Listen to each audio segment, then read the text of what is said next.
eles funcionam como se fossem pequenas barrinhas de ímãs.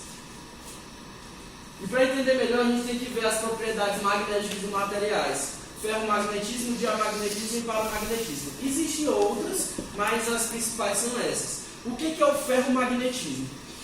O ferromagnetismo é a propriedade de que um material consegue produzir ímãs permanentes. Então, os vetores momento magnético, os vetores de momentos magnéticos dos meus átomos de ferro, por exemplo, né, na minha substância ferromagnética, eles estão alinhados. Só que eles estão alinhados de que maneira? Dentro de domínios. Tem esses domínios aqui, ó, dentro da estrutura, da microestrutura do material, e tem esses microdomínios agrupados. Então, no final das contas, eles se cancelam, porque esses domínios acabam se cancelando. Só que dentro de um campo magnético, ou seja, quando eu pego um ferro e boto um ímã do lado dele, ou um solenoide ativado com um campo magnético, todos esses campos magnéticos, todos esses vetores todos esses vetores de momento magnético vão se alinhar. Os vetores dentro dos domínios eles se alinham e aí puxa com uma atração forte, certo? E depois que eu tiro o meu campo magnético, aquela estrutura ela não vai se desmagnetizar imediatamente. Ela vai perdendo a magnetização com o tempo, e é por isso que a gente diz que eles são ímãs permanentes. Se eu pegar um bloco de ferro e botar um campo magnético, ele vai ser atraído, certo? Na hora que eu tirar esse campo magnético, ele não perdeu imediatamente a magnetização dele. Ele ainda é um ímã permanente. Só que diferentes materiais perdem a magnetização numa frequência diferente. São chamados de duros e os moles. Os duros eles perdem bem devagar. São os ímãs de neodímio, por exemplo. Então, para você criar um ímã, você tem que pegar um material ferromagnético e deixar ele muito tempo ali, junto com um campo magnético forte, e ele vira um ímã. Guilherme, uma pergunta meio doida. Volta bem. Tipo, tu está dizendo que um corpo maior tem vários domínios dentro dele. Sim, na microestrutura dele. E a microestrutura dele tem vários domínios também. Tipo, não existe um limite para isso? Não. Qual é o tamanho do domínio, entendeu? Aí vai variar de cada material. Se tu pegar e olhar no microscópio, tu vai ver que mais que a superfície esteja lisa, mas ela é cheia de ranhuras. E dentro dele tem os microdomínios que são... O que define esses microdomínios? São regiões em que o campo magnético está alinhado. Então, o campo magnético dentro desse domínio está todo alinhado. E esse daqui também. Só que quando juntar tudo, ele se cancela. Entendeu? Deu para entender? O diamagnetismo e o paramagnetismo, eles são propriedades magnéticas mais fracas. Então, no diamagnetismo, a gente vai ter um vetor, momento magnético da minha molécula, do meu átomo, zero. Como é que isso vai acontecer? Existem alguns núcleos, na verdade, não é que existem alguns, talvez não sei nem se é a maioria, com um momento magnético zero. Quando é que o meu núcleo vai ter um momento magnético zero? Quando eu tiver a mesma quantidade de prótons igual a quantidade de nêutrons. Então, justamente o que eu vou falar na próxima aula, a gente pode fazer ressonância magnética de outros átomos, olhando outros átomos que não o hidrogênio, mas nem todos. A gente tem que pegar um que o número de nêutrons seja diferente do número de prótons, porque senão o momento magnético vai ser zero, certo? E a magnetização pelo spin do elétron naquele átomo é cancelada pela magnetização do movimento orbital do mesmo. Então, ele está tanto orbitando o núcleo, na maneira clássica falando, como ele está rodando. E acaba que o campo magnético das duas coisas se cancela. Se você for ver, o campo magnético é zero. O vetor momento magnético daquele átomo é zero. Isso é o diamagnetismo. E o que acontece quando você bota um campo magnético externo? Esse campo magnético vai induzir algumas correntes, né, falando, algumas pequenas correntes que vão promover uma magnetização contrária. Então, o ratinho aqui ele é diamagnético. Você bota um ímã forte de neodímio, o que acontece? Vai empurrando o ratinho, tá vendo? Como se fossem diamagnéticos. E Guilherme, uma pergunta idiota, porque eu esqueci. Mas o hidrogênio não tem só um próton? Sim, Ele não tem um nêutron. Tipo, exato, não é igual. Isso não atrapalha, não? Não, porque o importante é não ser igual. Entendi. Entendeu? Pensei que tinha que ser igual. Não, se for igual, o momento magnético é zero. Aí não presta para ver, para ressonância magnética, se o vetor é zero. Entendeu? Então tem que ser um número de prótons diferente do número de nêutrons. E no hidrogênio eu só tenho um próton. Pronto. Ele é uma carga que está rotacionando e tem um momento magnético. Certo. E o paramagnetismo é como se fosse o oposto de diamagnetismo. Ele vai promover uma força fraca, só que de atração. Então, cada átomo ele vai possuir um momento magnético diferente de zero, só que eles se cancelam pela aleatoriedade. Ou seja, essa mesma coisa aqui que eu mostrei para vocês. Cada um tem, intrinsecamente, o átomo tem um momento magnético, o vetorzinho, só que cada um numa direção e sentido acaba cancelando. O que acontece quando eu alinho o campo magnético externo? O que vai acontecer? Isso que estava tudo aleatório vai se alinhar na direção do campo magnético. Vejam bem, vai se alinhar na direção do campo magnético. Só que ele pode se alinhar no sentido paralelo, ou seja, no mesmo sentido do campo magnético, ou no sentido antiparalelo, contrário ao sentido do campo magnético externo. Só que o que acontece na realidade? Na realidade, uma pequena parcela se alinha preferencialmente no sentido paralelo e aí acaba gerando forças de atração. Só que por que isso aqui não funciona da mesma forma que o ferromagnetismo? Porque ele depende da temperatura. O movimento da energia cinética causada pela temperatura faz com que sobreponha essa magnetização. E aí ele vai depender da temperatura. O gadolínio, por exemplo, se ficar abaixo de 16 graus Celsius, eu acho que por aí, ele vira ferromagnético. Só que o gadolínio, ele em temperatura ambiente, é paramagnético, que é o contraste da ressonância. Então, gente, fora da máquina, é isso aqui que está acontecendo. Já está se caminhando para o final já. Fora da máquina, é isso aqui que acontece.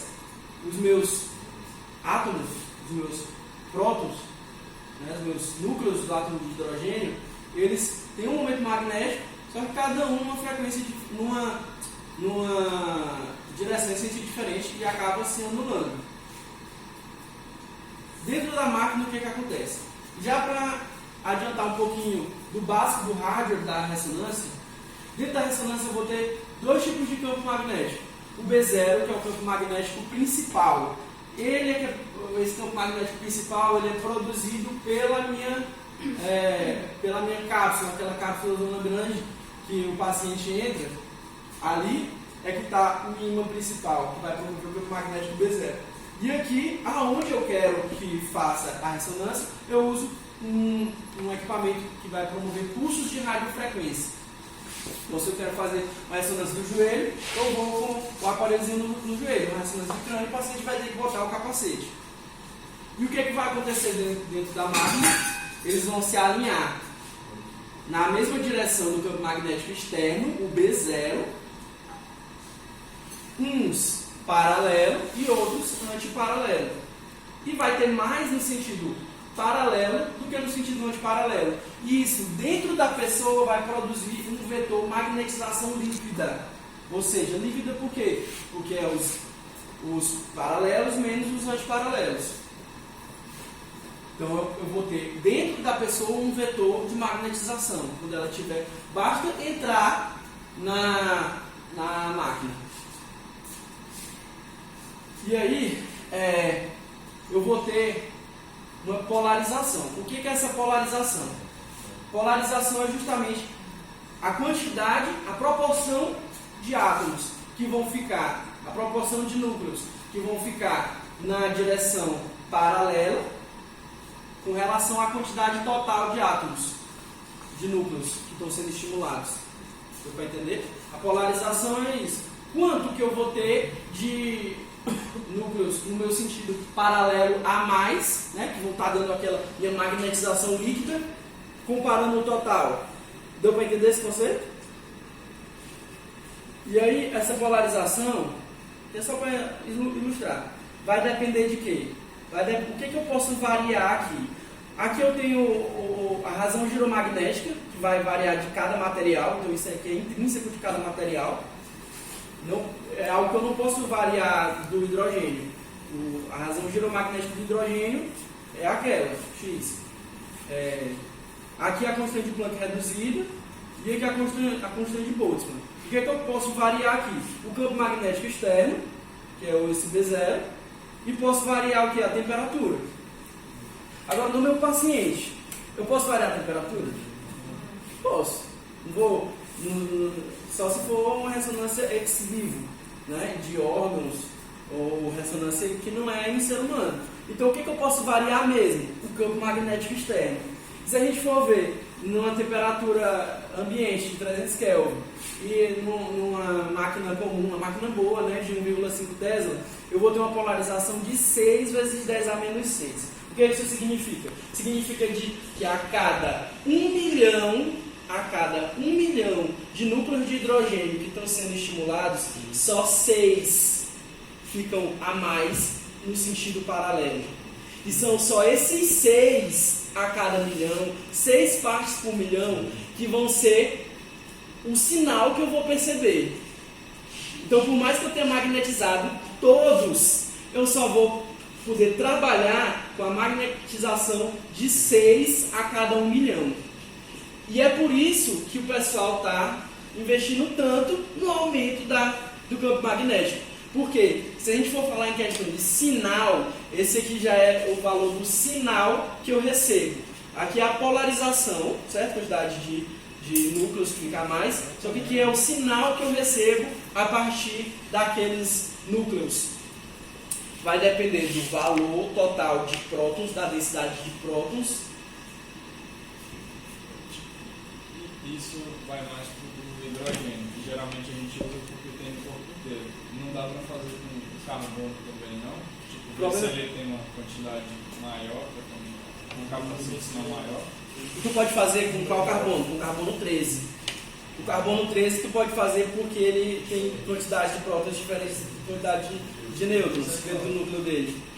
Então, com carbono 13, tu pode, se tu quiser avaliar metabolismo, tu pode até utilizar. Só que qual o principal carbono que a gente tem no corpo? É o carbono 12. Só que o carbono 12 tem 6 nêutrons e 6... na verdade, 12 é o número atômico. Tem 12 prótons e 12 nêutrons. É igual, então o momento magnético do núcleo é 0, não dá pra olhar ele. Entendeu? Mas na próxima aula a gente vai falar melhor. Então o que eu quero dizer com isso aqui? Vai depender do quadrado do campo magnético. Então, se eu pego uma ressonância de 3 Tesla, eu vou ter 9 vezes mais sinal do que uma ressonância de 1 Tesla. Isso vai me promover uma resolução maior. Vai promover uma resolução 9 vezes melhor? Não sei. Não é isso que eu estou dizendo. Talvez seja mais ou seja menos. Mas um dos parâmetros para a resolução é a quantidade de sinal que eu estou recebendo. E olhando só para o sinal, uma ressonância de 7 Tesla tem 49 vezes mais sinal do que uma ressonância de 1 Tesla. Então, assim, vai ter muito mais sinal, vai poder fazer muito mais, uma resolução bem melhor. E... aqui é o vídeo. Vídeozinho curto. Não consegui botar no notebook dele o vídeo. Já tá terminando mesmo. Falta 1, 2, 3, 4 slides.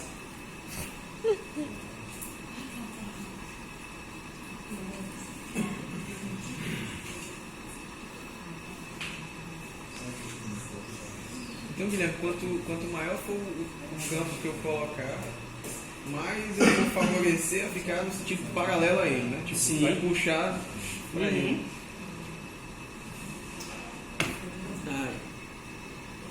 Então, gente, a gente já viu que os prótons eles vão se alinhar com o campo magnético, só que eles não vão simplesmente se alinhar, eles vão fazer um outro movimento.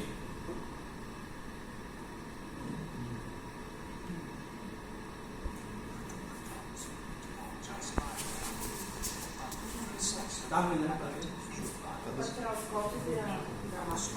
Só um minuto mesmo. Baixa um pouquinho, pra ouvir. Tem que ser ele alinhado. Eu vou desenhar.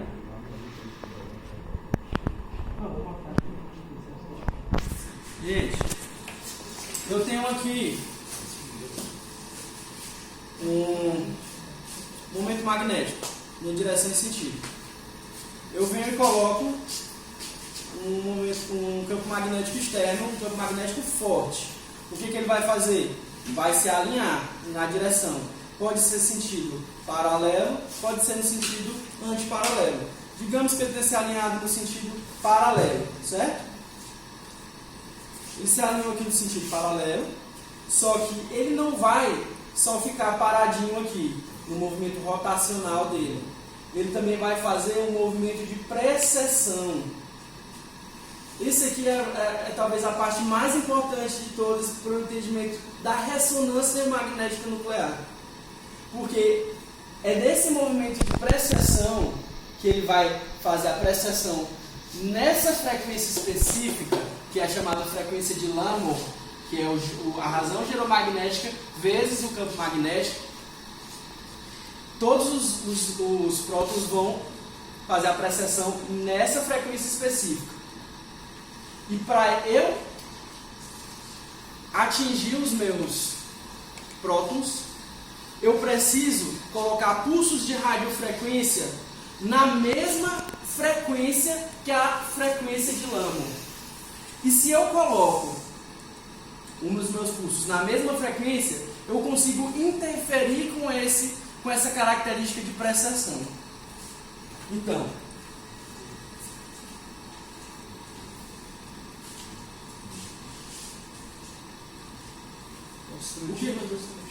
eu vou terminar explicando. Sim.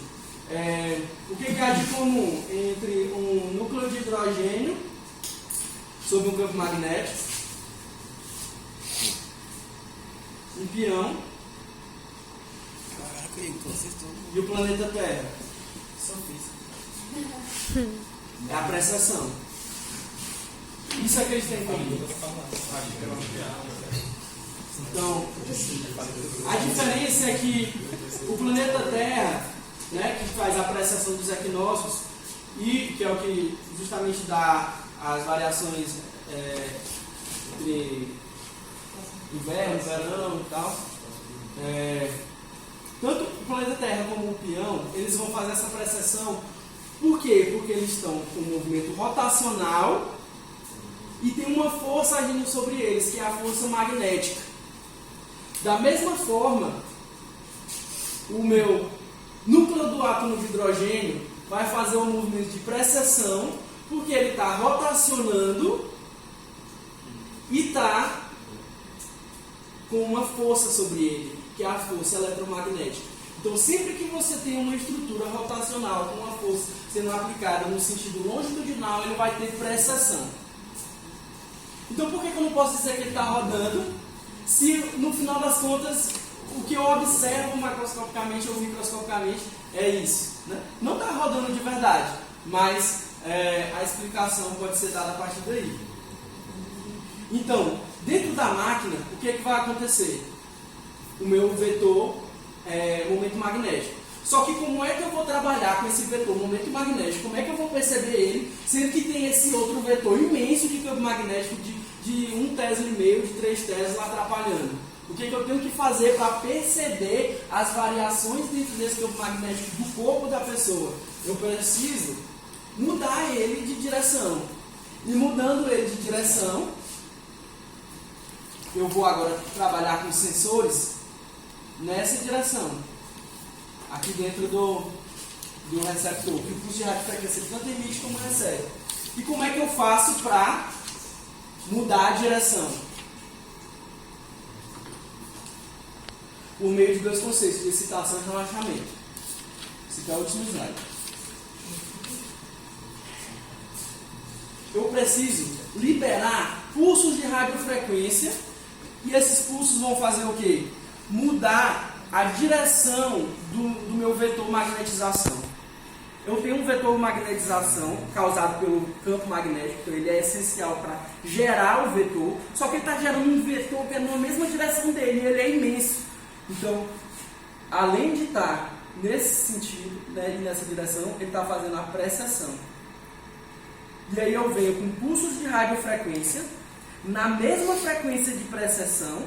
Então, se eu uso um de 3 Tesla, eu vou botar uma frequência. Se eu uso um de 7 Tesla, eu vou ter que usar outra frequência. Porque já que eu estou mudando o campo magnético e mantendo a razão geomagnética, eu tenho que aumentar a frequência, certo? Eu estou com a precessão, venho com o campo, os pulsos de radiofrequência na mesma frequência da precessão. E por que o nome é ressonância magnética? Justamente porque em cada momento que ele faz um giro, eu dou energia. Mas não vale outra energia, outra energia, outra energia. O que ele faz? Ele muda do vetor de polarização, de magnetização longitudinal para transversal. E na hora, isso é chamado de excitação. É a mudança do vetor magnetização em 90 graus. E o que acontece na hora que eu desligo esses pulsos de radiofrequência? Eles voltam, né, rodando aqui na precessão, eles voltam para o estado original deles. Só que isso é chamado de relaxamento, o vetor magnetização ao plano original.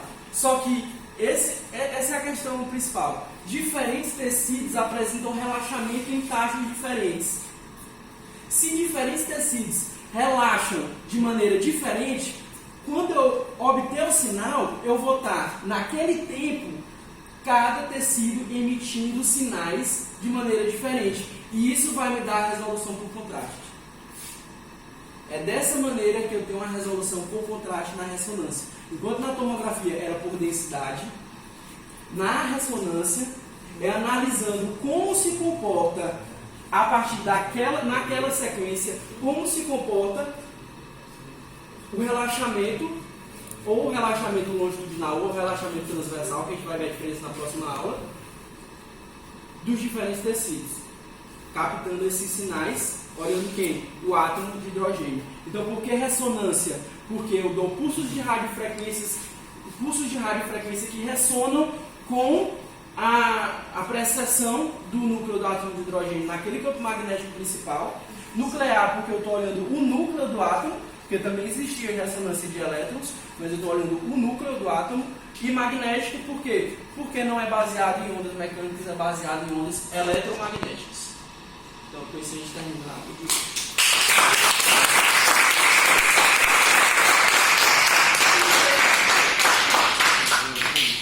E aí, gente? Passou um pouquinho? Eu acho também.